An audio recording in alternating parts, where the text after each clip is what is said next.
মন্তব্যের কারণে নবী করিম সাল্লাল্লাহু আলাইহি ওয়াসাল্লামের বিরুদ্ধে কটূক্তি এবং খিল্লি শুনিয়ে এখন সারা বিশ্বে আপনারা দেখেন আমাদের মুসলমানের মধ্যে একতা কমে গেছে। আমাদের দরকার মুসলমানের মুসলমান, আমরা মুসলিম ভাই ভাই। নবী করিম সাল্লাল্লাহু আলাইহি ওয়াসাল্লাম আমাদের কি শিক্ষা দিয়ে গেছে? তোমরা মুসলমান একে অপরের ভাই ভাই। সুতরাং আমাদের সকলের উচিত মুসলিম ভাই ভাই হিসেবে মুসলিম শাসন কায়েম করার জন্য, সারা দুনিয়াকে একত্রিত করার জন্য নবী করিম সাল্লাল্লাহু আলাইহি ওয়াসাল্লামের সুন্নাত অনুসরণ করা।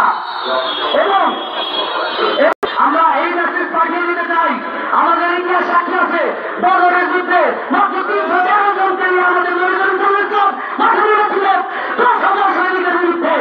আমরা এটা বলে দিতে চাই, এখানে আমাদের মুসলিম যদিও কম হোক, কিন্তু মুসলিমের পাওয়ার কথা, মুসলিমের পাওয়ার হচ্ছে তার মানুষ শক্তি, মুসলিমের পাওয়ার হচ্ছে তার দোয়া।